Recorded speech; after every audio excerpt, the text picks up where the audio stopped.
이제 두 번째 시간 시작할게요. 자, 우리 강의로 2회입니다. 이번에 이제 고대 그리스에 있는 폴리스와 소크라테스에 대한 설명이에요. 우리 교재는 3장입니다. 3장. 3장 내용을 보시면 처음에 나오는 게 이제 폴리스에 대한 내용이 나오고, 두 번째는 이제 소피스트와 이제 자연법에 대한 개념이 나오고, 세 번째는 이제 소크라테스에 대해서 얘기 나옵니다. 그래서 3장이 그렇게 이루어졌는데, 처음 이제 폴리스를 좀 봅시다. 폴리스를 보면은 어디 이제 그리스죠. 고대 그리스에 이제 폴리스라는 제도가 있었죠. 그래서 폴리스를 보면 그게 폴리스가 어떤 정치적인 군집이라 해야 되나요? 그걸 하는 폴리스라고 돼 있었어. 그래서 국가 정치 법에 관련 사상에 있어서 매우 중요한 출발점을 제공하는 게 이 폴리스다. 폴리스. 그리스 고대 그리스입니다.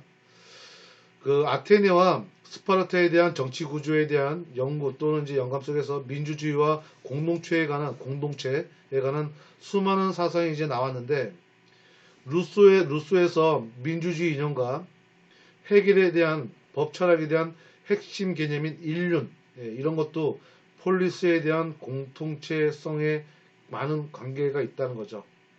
그래서 해겔은 아테네 붕괴 과정에서 전개된 소크라테스의 죽음을 인륜의 맥락에서 서술하였고, 아테네와 다른 구조를 지닌 스파르타 역시 신분제 국가에 대한 모델을 간주되어 어떤 이제 사상가들에 대한 소재도 되었다는 겁니다. 그래서 이런 것들을 이제 비교해 보면은 그 시대가 이러한 이제 성숙된 시기가 이제 아테네 BC 5세기 이런 걸로 이제 간략하게 이제 설명되었다는 겁니다. 자, 이제 폴리스에 대한 규모를 보면, 폴리스에 대한 이제 국가 또는 이제 아리스토텔레스에 대한 이제 정치학에 따르면 그게 책이에요, 책. 플라톤에 대한 이제 국가 또는 이제 아리스토텔레스의 정치학을 보면 폴리스의 이상적인 인구의 규모는 자유시민이 5천 명이었거나 사람들이 서로 얼굴을 알고 있을 정도였다는 겁니다. 이게 전체가 이제 5천 명 정도였다니까. 그래서 이 정도의 규모가 어떻게 보면 이제 우리 한 아파트 단지 한 주민 정도 되는 거죠. 여기서 방금 얘기했던 이제 자유시민, 폴리스에서는 자유시민과 노예를 이렇게 구분해서 존재했는데, 자, 노예제도는 우리가 흔히 알고 있는 건 노예제도가 좀 많이 달라요. 이때 보시면은 고대사에서는 일반적인 제도였다는 거는 노예라는 게. 그 노예가 주로 하던 거는 가정일이었어요. 가정일. 가정일 이런 거밖에 안 합니다. 다른 건 안 하고요. 그래서 보시면 이제 아테네 총 인구에서 노예가 차지하고 있는 비중이 학자마다 조금 다르지만 3분의 1 또는 2분의 1 정도로 추정하고, 굉장히 많은 인원이죠. 추정하고 있다는 거죠. 그래서 아테네 노예제도는 방금 얘기했던 것처럼 이제 우리가 아테네가 이제 민주주의의 꽃이라고도 얘기하는데, 민주주의 예찬이라는 사람들에게는 당혹감을 불러일으키고 있겠지만, 노예제도는 인간의 지성을 비추어서 가당치 않는 제도라고 더 말할 필요도 없다는 거죠. 그러나 당시 사정으로 본다면 이 노예제도는 그런 것만은 아니었다는 거예요. 그래서 민주주의를 계급이 있는 것처럼 그런 노름으로 폄하할 필요까지도 없다는 겁니다. 그런 제도는 안 해서 노예라는 성격이 그런 성격은 아니었다는 겁니다. 그래서 이제 핵심 주제를 보면 고대 그리스 폴리스의 노예제도에 대한 성격을 보면, 그 밑에 이제 구른 거 보세요. 우리가 아테네에서는 경제 전체를 움직이는 노예제는 존재하지 않았습니다. 그러니까 농업에 대한 노예제는 없었다는 거죠. 그러면 노예는 대부분 가사 노예였으며, 그들은 생산한 것을 스스로 소비하는 정도의 노예가 아테네의 생활 경제에 대한 기초는 아니었다는 겁니다. 이렇게만 해석하라는 거예요. 그러니까 유한 계급으로 이렇게 따지지 말라는 겁니다. 자, 이제 그건 중요한 부분이 아니고요. 자, 중요한 건 이제 두 번째입니다. 아테네 헌법, 이거 굉장히 중요해요. 거기다 별표 한 3개 정도 해야 됩니다. 자, 이제 아테네 헌법을 보면 네 번째 줄 보세요. 모든 시민들이 동등한 자리를 차지하는 정치 체계를 중심으로 하고 있었습니다. 아테네는. 자, 그러면 이제 여기서 중요한 거는 이제 모든 시민이 동등한 자리를 차지하고 있다는 거죠. 그게 정치책이었어요. 그게 그 아테네 민주정의 중심에서 민회가 굉장히 중요합니다. 민회가 있었는데 그 민회는 선거하는 기구가 아니었어요. 최고 의결 기구입니다. 의결. 우리가 이제 하나의 이거를 하나의 이제 그 폴리스 집단으로 되어 있었지만 그 폴리스 집단에서 이루어지는 이제 여러 가지 문제에 대해서의 의결하는 기구였다는 거죠. 최고 의결 기관이 민회입니다. 민회. 그러면 이 민회는 아테네의 성인 자유민으로 이루어졌어요. 성인 자유민. 성인 자유민으로 구성되어 있고 그러한 그들의 민회에 대한 자격은 데모스의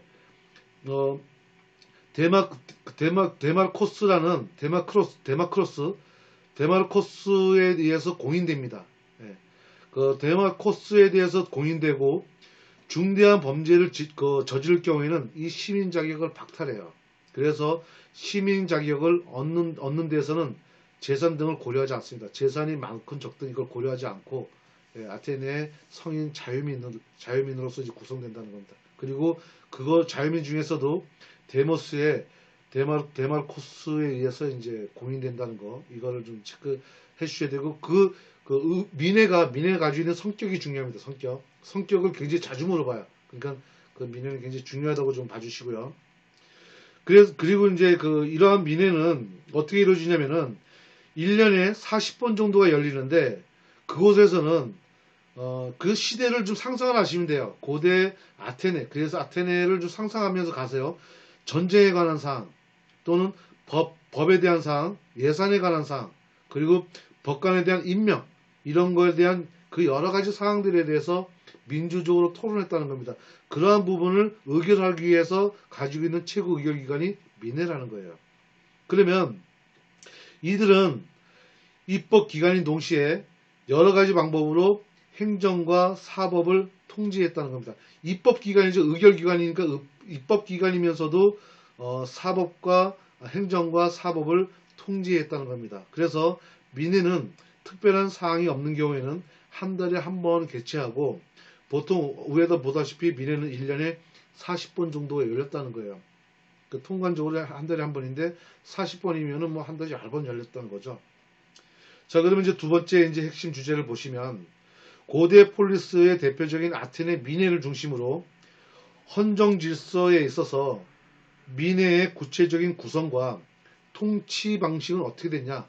그 민회의 이제 어떤 구성과 통치 방식을 이제 배우자는 거예요. 자, 이제 민회는 아테네의 자유민은 3만에서 5만으로 추정되었는데 민회가 열리는 아크로폴리스에 대해서의 최대 수용 인원은 3,000명 정도로 추정되었다는 거죠. 우리 아크로폴리스라고 사진을 본 적 많이 있어요. 이제 그런 부분들이 그 안에 들어가서 수용할 수 있는 게 3,000명 정도로 추정하는데 엄청난 인원이죠. 3,000명이면.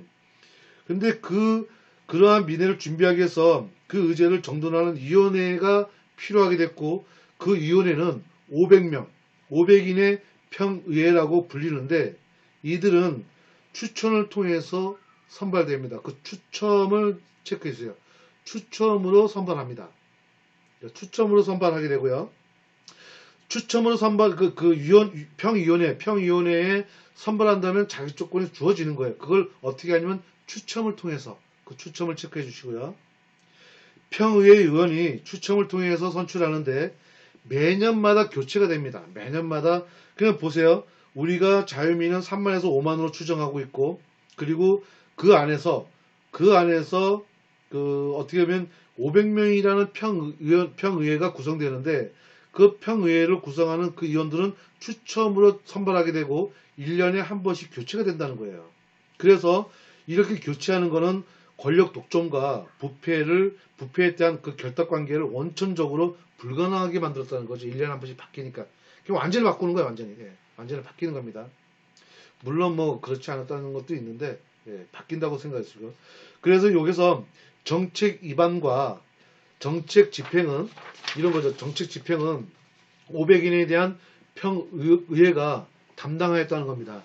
의회가 담당하였고 그리고 이들은 헌법 준수를 감시하고 또는 공공재정 그리고 외교정책을 조정했고 법을 시정했고 민의 소집을 준비하는 이러한 일들을 했습니다. 이런 디테일한 어떤 일을 했다는 게 중요한 건 아니에요. 그들에 대한 구성을 좀 보자는 거니까.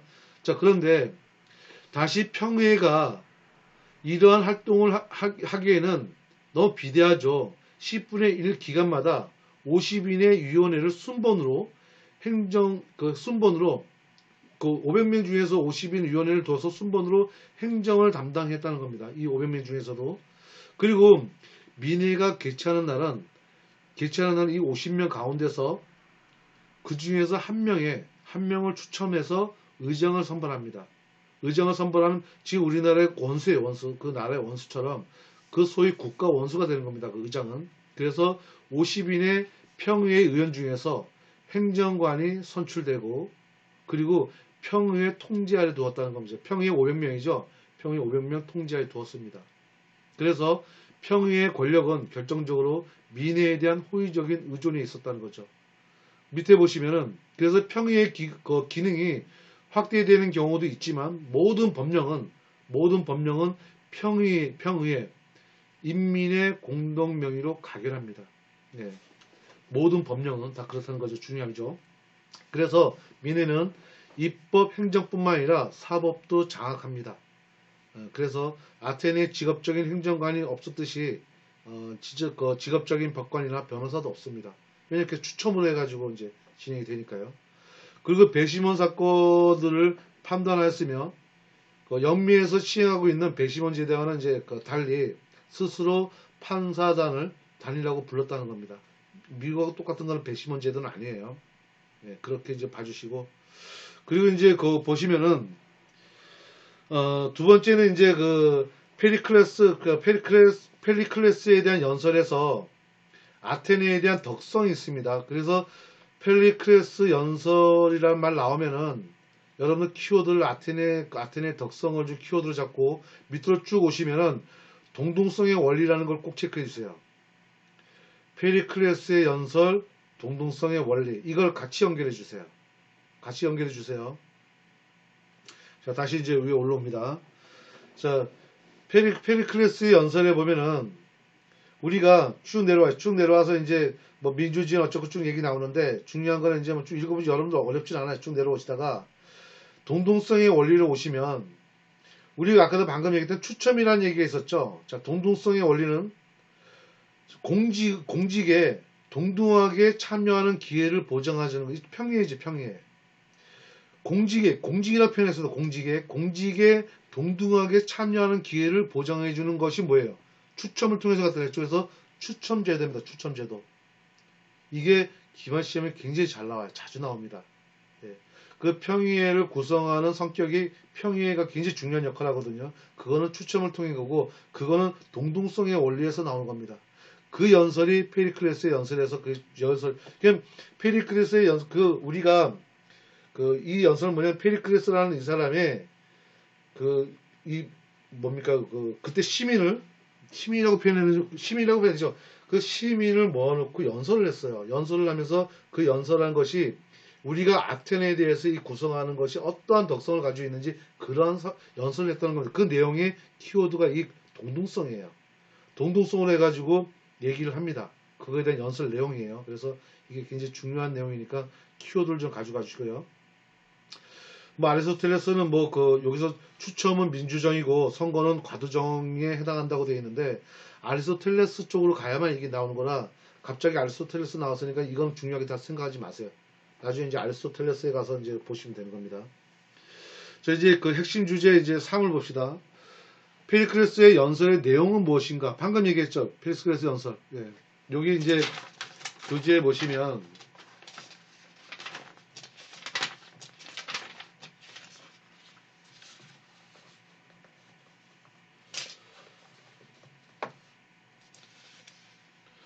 우리가 34페이지에 이제 페리클레스에 대한 연설이 나오는데 36페이지를 봤어요. 36페이지를 보면 이제 계속 얘기 나오죠. 이거는 이제 페리클레스의 연설이 아니라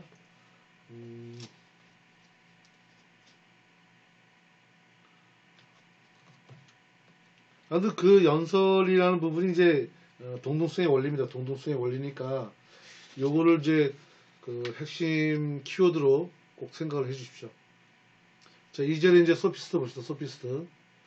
자, 소피스트는 여러분들이 소피스트 하면은 여러분들이 키워드를 가지고 생각하게 되는 게 뭐냐면은 우리가 이제 자연법이라는 게 있고 이제 그 자연적으로 만들어지는 법과 인간이 만들어지는 법이 있다 그랬었죠.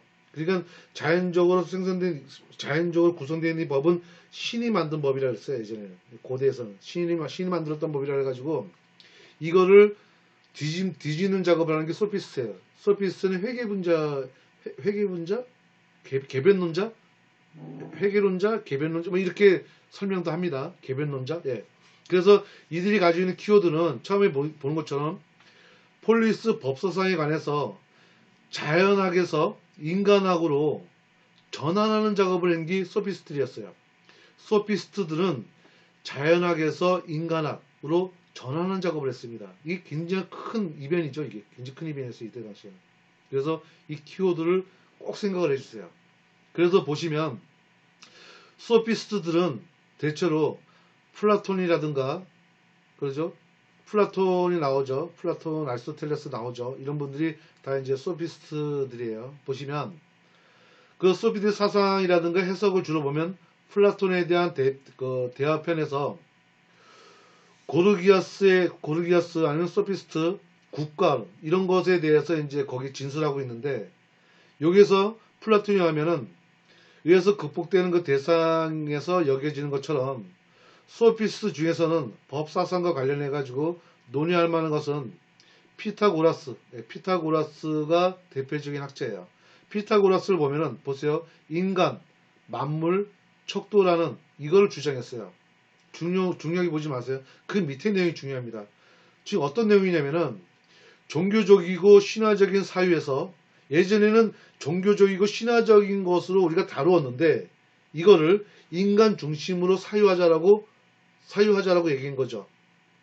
중요하죠. 이게 하나가 된 거고. 두 번째는 진리 판단의 기초를 인간으로 보자는 거예요. 인본주의죠. 인본주의로 보자는 겁니다. 인간 중심으로.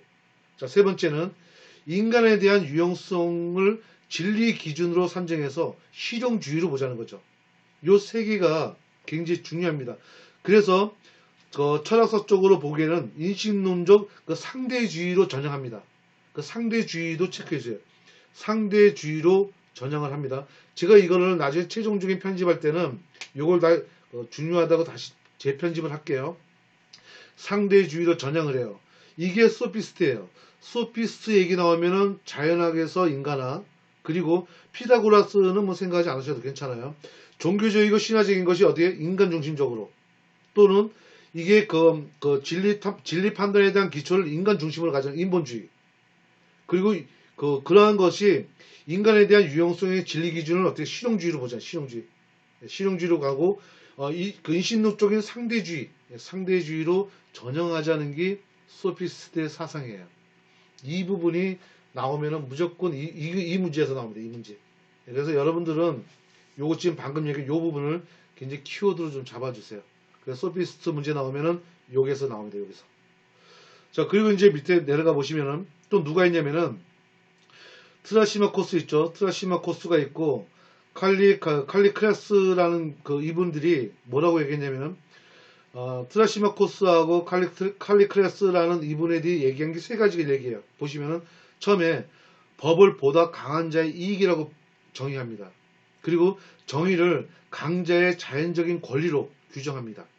그리고 세 번째는 이들이 이 둘은 신력설을 주장합니다. 신력설의 주창자로 간주를 해요. 그러니까 신력설 그리고 법을 보다 강한 자의 이익, 정의를 강자의 자연적인 권리 이렇게 주장합니다. 이 두 사람이. 그래서 이 두 사람이 주장하는 이 세 가지도 중요하게 좀 잡아주세요. 그래서 위에 있는 이 부분하고 이 부분, 이 두 개가 소피스트 문제 나오면 이 두 개에서 벗어나지 않습니다. 그리고 나머지 내용은 읽어보시면 그렇게 어렵진 않아요. 자, 그리고 이제 다음에 보시면 넘겨보시면 소포클라스에 대한 안티고네 있죠. 안티고네. 이게 안티고네 여기에다가 밑에 보시면 안티고네에서 포함된 자연법의 개념이 나오는데 지금 우리가 소피스트 얘기 나오다가 갑자기 안티고네가 왜 나왔냐면 연관돼요. 이게 왜 연관되면 우리가 자연법에서 어떻게 돼요? 실제법으로 넘어가죠, 지금. 왜? 자연법, 신적인 존재죠. 여기서 앞에서 나온 것처럼, 자연학에서 인간하고 넘어가는 것처럼, 종교적이고 신화적인 이러한 사유에서 인간 중심으로, 인간이 만든 법으로 간단 말이죠. 그 적용된 대표적인 예가 안티고네예요. 안티고네 내용을 보면, 이겁니다. 안티고네 그 밑에 내용 나오죠. 다운표해가지고 나오는데, 이게 어떤 내용만 좀 얘기할게요.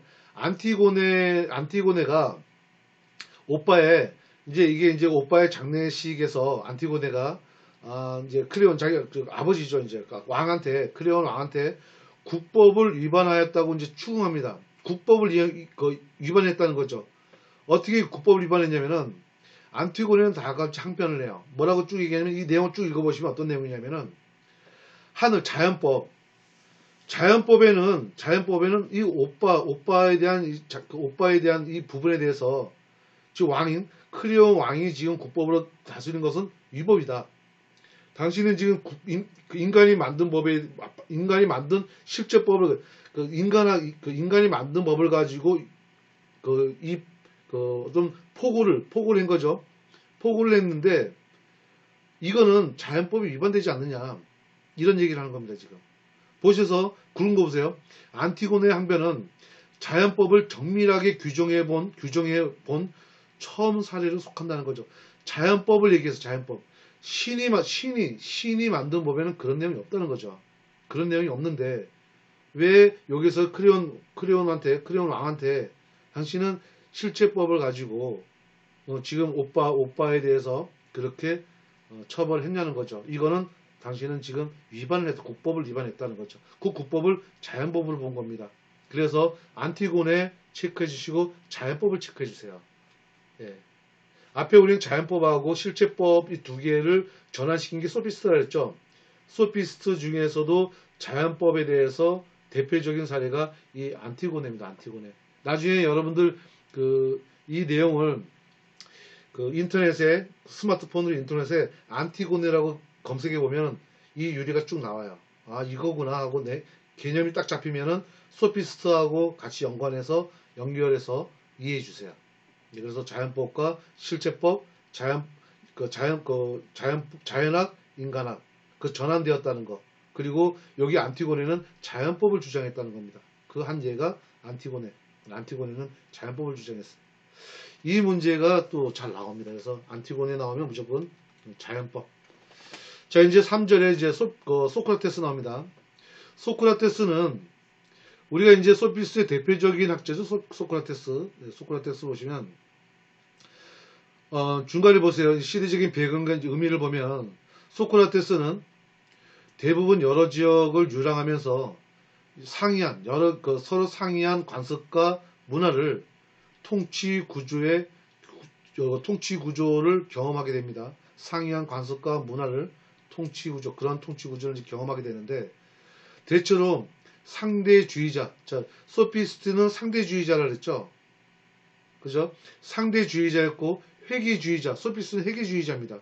그래서 소크라테스는 이제 그러한 부분에 대해서 이제 비교해서 또 얘기를 하는 겁니다.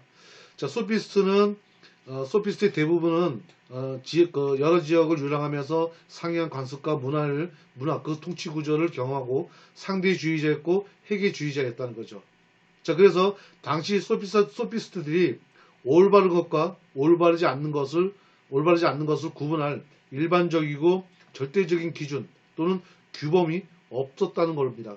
그거를 이제 주장하고 나온 게 이제 소크라테스야. 죄송합니다. 아까 제가 설명 잘못했는데, 그래서 그 소크라테스는 이걸 부정을 해요. 소피스트들이 주장하는 걸 이제 부정을 합니다. 왜? 여기서는 보세요. 주장하는 근거가, 소크라테스가 주장하는 게 방금 나오는 거예요. 이들은 절대적인 기준, 그리고 규범이 없다는 겁니다. 그리고 여기에 반기를 들고 어떠한 규범을 진정으로 절대적이고 보편타당하다고 주장한다는 당시의 철학자 중에서 이 소크라테스가 대표적인 인물이었다는 겁니다. 그래서 이들이 어떻게 보면은 이제 소피스트들이 상대주의고 회계주의자였는데 이 우리 소크라테스는 이제 우리가 악법도 법이라는 법 얘기를 나오죠. 악법도 법이라는 것. 지금 우리는 지금 인간이 만든 실제법에 대해서 이제 잘못 집어넣은 게 소크라테스 얘기를 하는 거예요, 지금요. 이 전환되는 과정이 소피스트였고, 그리고 이제는 실제법에 대해서 정확히 이제 처음 나오는 게 이제 소크라테스가 이제 나오는 거예요. 그렇게 이제 또 슬쩍 이제 시대적인 배경을 이제 이해하시면 넘어오시면 돼요. 그래서 이 소크라테스가 이제 핵심적인 키워드가 그거예요.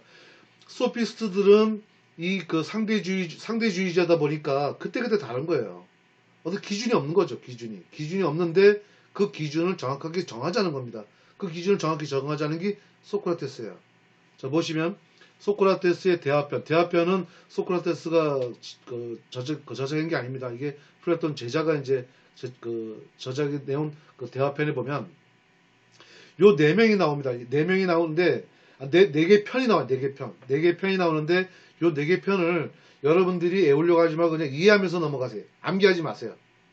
그 단어가 나오진 않아요. 그 단어가 시험에 나오지 않으니까 단어가 지금 당장 기억이 안 나도 상관없어요. 이해만 하세요. 처음에 나오는 편이 에오티프론의 편이 나오는데 내용을 간략하게 봅니다. 소크라테스가 재판정에 가는 길에 우연히 에오티프론이라는 청년을 만납니다. 그래서 이 편이 에오티프론이에요. 에오티프론이라는 청년을 만나서 이제 대화를 나눠요. 그리고 변명편에 보면은 재판장에서 소크라테스가 설파합니다. 그 내용이 나오고요.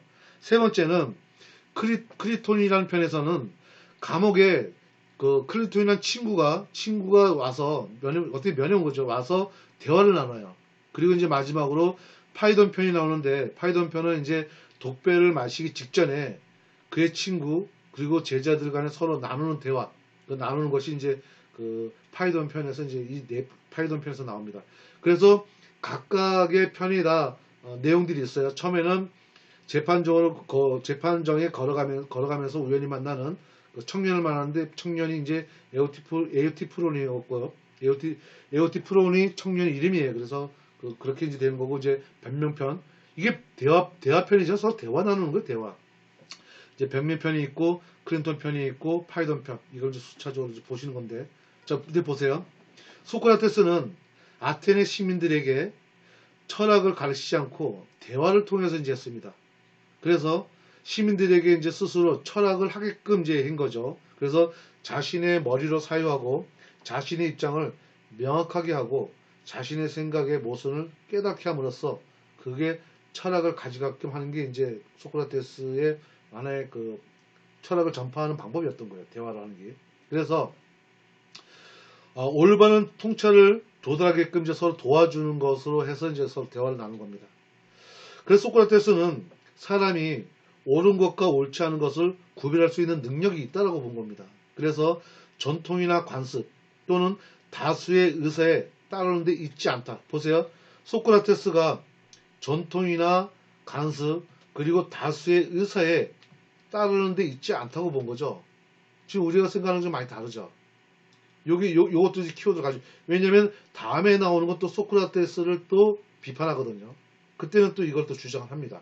그래서 지금은 소크라테스가 전통과 관습 그리고 다수의 의사에 대한 이걸 따르지 않고 이성을 이용하는 데 있다고 설파합니다. 그래서 그 이성을 체크했어요. 이성.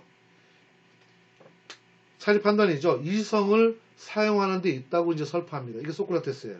그래서 인간이 자신의 마음속 깊이 자리 잡고 있는 확신에 반해서 행동하면 그 확신에 반해서 이제 행동하면 결코 행복해질 수 없다는 거죠. 왜? 지금 보세요. 자신의 마음 깊은 곳에 있는 그 확신에 반한다는 게 뭐예요? 그 확신하지 않는 것을 행동하는 겁니다. 지금 반하여 행동하면 결코 행복해질 수 없다는 게 이제 소크라테스예요. 자, 그리고 이제 넘겨보시면 소크라테스 이제 법 사상이 나옵니다. 법 사상을 보시면 보세요. 소크라테스는 법 사상에서 이제 가장 근본적으로 주제를 겁니다. 이제 부정의에 복종하지 말아라. 그리고 부정의를 부정의로 되돌려줘서는 안 된다. 이렇게 이제 명제를 이제 합기합니다. 보세요. 부정의에 복종하지 말라. 그리고 부정의에 부정의로 되돌려줘서는 안 된다. 복종하지 말라놓고 이제는 되돌려줘서는 안 된다는 거예요. 어떻게 부정의로 되돌려줘서는 안 된다는 겁니다. 그래서 이게 서로 모순적으로 보이고 있고, 또 악법도 법이란 유명한 말이 있죠. 이렇게 해석하면 어떻게 보면 우리가 알고 있는 법실중주의로 볼 수 있는 거죠. 하지만 법실중주의를 보지 말라는 거예요. 법실중주의를 보면 안 된다는 겁니다. 그래서 소크라테스의 법사상을 어떻게 이해할 것이냐는 거죠. 그래서 우리가 앞에 4개 편에서 변명의 편을 보면 사형 선고를 받고 난 후에 선고를 먼저 받았습니다. 그리고 소크라테스가 최후 변론을 통해서 정의에 대해서 강한 의지를 이제 밝힙니다. 네, 그래서 거기서 보세요. 굵은 글씨로 나는 죽음을 두려워한 나머지 그릇된 또는 부정의한 일에 관해서는 어느 누구에게도 복종하지 않으며 복종하느니 차라리 죽음을 택하겠다라고 이제 선언을 합니다. 네, 그래서 그리고 이제 보세요. 그리고 난 다음에 이제 크리톤이라는 이제 대화에서 보면 그 크리톤 여기에서 이제 체크해서 크리톤 체크해 주시고 자 이제 감옥에 갇혀 있죠. 그리고 나서 이제 크리톤이라는 친구가 찾아옵니다. 찾아와서 이제 탈옥을 권유해요. 그런데 이제 뭐라고 답변하냐면은 자 우리는 누군가가 자신에게 잘못된 부정의한 행위를 했을 때 그 부정의한 행위가 뭐 탈옥이죠. 예, 탈옥을 하자는 거죠. 탈출하자는 거죠. 그 잘못된 행위에 대해서 결코 잘못된 행위로 되갚거나 그에게 악행을 저질러서는 안 된다는 겁니다. 자, 이러한 부분에 대해서 지금 이제 주제를 요거에 대한 주제를 가져오는 겁니다. 자, 핵심 주제 5를 보세요. 탈옥을 거부하면서 제시했던 여러 가지 논고가 있는데 이 논고에 대해서 논하자는 거예요. 그럼 이 논고가 시험에 이제 나올 수 있는 확률이 굉장히 높다는 거죠. 자, 일단 봅시다. 첫째, 소크라테스가 도망감으로써 친구나 가족들에게 피해 줄 수 있을 뿐만 아니라 국가와 법 체계를 파괴하게 되는 나쁜 결과를 낳는다라는 거죠. 그리고 두 번째는 정당한 합의는 지켜져야 한다면 국가의 동의 없이 도망가는 것이 합의를 파기하는 부정의한 행위는 아닌가라는 거죠. 그래서 소크라테스가 국가의 법령과 법, 판결을 복종하는 것에 동의했다는 점에선 이것이 보인다는 거죠. 부정하는 거죠. 이제 안 하겠다는 거죠. 자, 세 번째로 보면 국가가 소크라테스와 그의 조상들의 출생, 양육, 교육을 돌봐주고 있고 국가는 부모나 조상보다 훨씬 더 고귀하고 더 많은 존경을 받으므로 국가가 옳다고 판단하여 소크라테스를 죽이려고 한다고 해서 이에 맞서서 국가와 법체제를 파괴하는 것이 옳지 못하다고 판단하는 겁니다. 네 번째는 소크라테스가 원한다면 재판 과정에서 사형 대신에 국외 추방의 형을 제시했을 때 그때 받아줬었는 거죠. 하지만 국가의 동의하에 할 수 있는 도피를 이제는 국가의 동의 없이 행하는 것은 언제나 모순적인 거라는 겁니다. 그래서 첫 번째, 두 번째, 세 번째, 네 번째로 추정하고 있다는 겁니다. 네, 이거는 어떤 이제 대화편에 보고 이제 서로 이제 의견을 이렇게 정리를 한 겁니다. 하지만 여기에는 이걸로 끝나진 않겠죠. 여러 가지 어떤 다른 의미를 또 숨어 있을 수도 있어요. 자, 이렇게 소크라테스의 여러 논거를 이제 알아보았는데, 그러면 소크라테스의 법사상인 악법도 법인, 이걸 어떻게 해석할 것이냐는 거죠. 그래서 그 밑에 보시면 소크라테스에 대한 다음 같은 역설에 부닥치는데 읽어보시고, 그리고 이제 법의 안정성에 대해서도 얘기하는데, 자, 다음에 넘겨보시면 이제 이런 대목이 나옵니다. 거기다가 이제 굉장히 중요한 얘기예요. 저차원의 무법의식과 고차원의 무법의식으로 서로 나눠져요. 이게 법사상입니다. 소크라테스 법사상을 이렇게 나눠져요. 보시면 저차원의 무법이라는 거 보세요. 우리가 크리톤의 법의식은 개인의 이익과 평판, 우정 등을 비추어서 볼 때 감옥에서 도망가도 무방하다는 내용에 집약되어 있어요. 이게 저차원의 무법의식이라는 겁니다. 그래서 법을 자신의 편리와 정실관계에 따라서 어길 수 있다는 그 법의식, 이게 저차원의 무법의식이에요. 거기에 비해서 고차원의 무법의식을 보시면 보세요. 소크라테스가 국가의 법령과 명령을 보다 높은 신의 명령, 도덕의 원리, 정의 이념으로 비추어서 심사숙고하여 판단을 후에 내심의 확신에 따라서 복종을 거부할 때 그때 고차원의 무법의식이라는 겁니다. 이러한 두 가지로 나눠지고 또 하나의 실로 법사정서에 관통을 제기하고 있는 법의 의식, 법의 지배에다 또 체크했어요. 법의 지배에 대한 본격적인 문제를 제시하고 있습니다. 이 부분에서. 그래서 소크라테스의 법사상은 고차원의 무법의식과 저차원의 무법의식과 법의 지배, 이러한 세 가지 법사상을 생각하시면 됩니다. 요 세 개 체크해 주세요. 그래서 저차원의 무법의식이 어떤 것이 있고 저차원의 무법의식이 어떤 것이 있는지 그런 내용들을 이제 쭉 읽어보시면 됩니다. 자, 마지막에 이제 소크라테스 입장을 좀 봐요. 입장을 보시면 그 두 가지를 지금 저차원의 무법의식, 고차원의 무법의식, 법의 지배를 소크라테스의 법사상으로 보시고 소크라테스 입장 9페이지 우측에 봅시다. 이제 가를 봅시다. 시민으로 하여금 다른 사람에게 해를 끼치는 부정의한 행위를 할 것을 명하는 법, 그리고 공공선을 침해하는 부정의한 행위를 할 것을 명령하는 법에 대하여 불복종해야 할 도덕적 의무가 있다는 내용으로 요약할 수 있다는 겁니다. 자, 이게 이제 소크라테스의 이제 그 입장이에요. 그래서 공공의 선을 침해하는 부정의한 행위를 할 것을 명령하는 법에 대해서 불복종해야 할 도덕적 의무가 있다. 지금 위에 저차원적 무법의식과 이제 고차원적 무법의식을 보시면 그런 내용들이 이제 다 압축되어 있으니까 내용 보시면 돼요.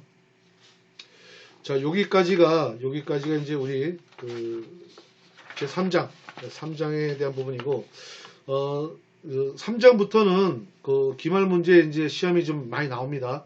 그래서 정리해 봅시다. 3장을 정리해 보자면 고대 그리스의 이제 폴리스, 그다음에 이제 폴리스를 보시면 거기에 이제 아테네 헌법이 나오죠. 헌법이 나와서 이제 민해에 대한 이제 거기 핵심 주제 두 번째 민해에 대한 이제 구성, 그리고 통치 방식을 어떻게 했는지 그 내용하고 그리고 이제 세 번째 보면 이제 페리클레스에 대한 연설 나오죠. 그게 이제 핵심 주제 3이었습니다.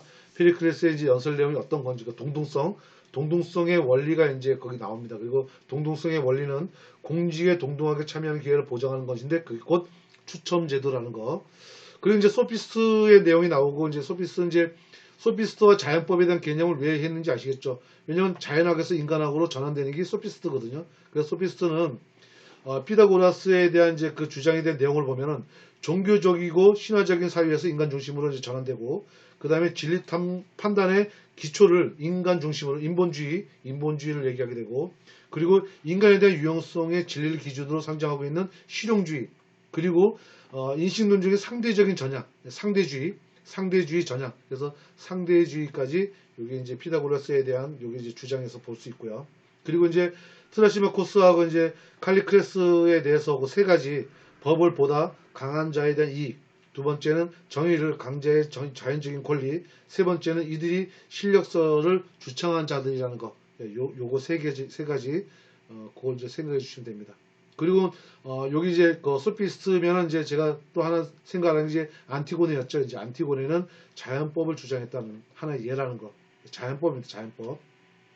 그리고 이제 우리 소크라테스를 보면 소크라테스는 이러한 이제 소피스트들의 그 사상을 비판하는 겁니다. 이들은 어떤 기준이 없기 때문에 기준을 정해져야 된다는 거죠. 그 기준을 정하는 걸 주장하는 게 이제 소크라테스고, 소크라테스의 대표적인 걸 이제 설명하는 게 이제 플라톤의 이제 대화편입니다. 대화편에 보면은 네 편이 있는데 에오티프론하고 또는 변명하고 크레톤하고 파이돈 요 네 개의 편을 쭉 이해를 해주세요. 이해를 해주시면서 어떠한 내용이 있는지, 그 중에서 소크라테스는 밑에 보다시피 이제 전통과 관습, 다수의 의사를 따르지 않았죠. 뭘 따랐어? 이성을 사용했습니다. 사람의 판단, 이성입니다. 이성을 했고, 그래서 행복할 수 없는 게 뭐예요? 자신의 마음 깊은 곳에 자리 잡고 있는 그 확신을 반하는 행동은 행복해질 수 없다라고 이제 주장을 한 거죠. 네, 그렇게 얘기를 합니다. 그리고 이제 거기에 이제 그 클리톤의 대화편에서 이제 나오는 것이 그 사상이 나오는 것이 우리가 법 사상을 이제 들여다볼 수 있는데 저천의 무법의식하고 고천의 무법의식하고 이제 법의 집에 대한 소크라테스의 이제 그 법 사상은 이제 나옵니다. 요 세 개를 이제 구분해서 이해해 주시면은 소크라테스 내용은 여러분들이 100%다 기말 문제에 맞을 수 있어요. 여기까지가 우리가 3장입니다. 자, 질문 있으면 질문하시고 9시, 10시까지 쉬겠습니다.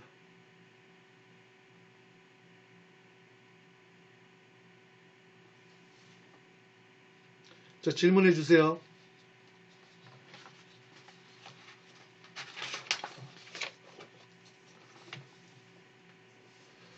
저 그 게시판에 잠깐 남겨주세요. 어떻게 이해가 되십니까? 이해되시는 분 1번, 이해가 잘 안된다 2번. 자, 여기 계시는 분 5분 다 대답해 주세요. 한 분도 빠짐없이 대답해 주세요. 오케이, 예, 좋습니다. 예, 오케이, 예, 다행입니다. 그래요? 승현아구님 어떻게? 지금 제가 얘기하는 부분, 예, 홍명수 학원도 그렇고, 요거 제가 올려놓을 테니까 내용을 반복적으로 들어보세요. 제가 얘기한 거 반복적으로 들어보세요. 꼭 들어보세요.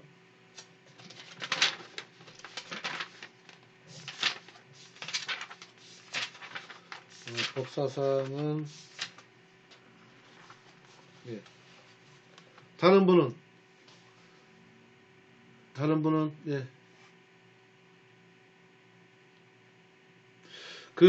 제가 문제풀이는 지금 못 해드리고 있죠. 뭐 시간적인 제약도 받고 있지만, 여러분들이 제가 체크하는 부분하고 문제풀이 한번 해보세요. 문제풀이를 보시면, 이게 그 내용이었구나라는 걸 알 수 있어요. 그리고, 제가 여기 대화편 있잖아요. 대화편도 스마트폰으로 대화편하고 이렇게 검색을 해보세요. 플라톤의 대화편 하면 그 내용이 쭉 나오거든요. 그 내용을 쭉 읽어보시면은 이해가 가요. 그리고 법사상처럼 소크라테스 법사상 요 세 개에 대해서 다시 한번 구분해서 보시면 또 이해가 갈 수 있습니다. 그래서 소피스트에 대해서 아르포네하고 여기 아티곤의 이 내용도 반드시 좀 스마트폰으로 검색을 해보세요. 거기는 이제 왜 왕이 포교한 내용에 오빠 장례를 치른 데 있어가지고 왜 여동생인 안티고네가 왜 불법이라고, 국법을 위반했다고 왕한테 그렇게 추궁했는지 그런 내용도 상세하게 나와 있습니다. 그러니까 이때는 자연법하고 실제법에 대해서 뭐랄까 좀 결국은 처음에 우리가 법이 없을 때는 신이었죠. 신을 이제 신이 모든 이 사회를 규율하고 있고 우리는 이제 신의 명령을 이제 따라야 된다. 그런데 이제 신의 명령을 왕이 대리로 지금 이행하고 있다. 이렇게 생각하고 그때 국가가 그때 국가의 지배적인 사회적인 배경이었어요. 정치적인 어떤 시대적인 이념이었어요. 그러다 보니까 자연법에서 실제법으로 넘어간다는 게 엄청난 이슈였던 거예요.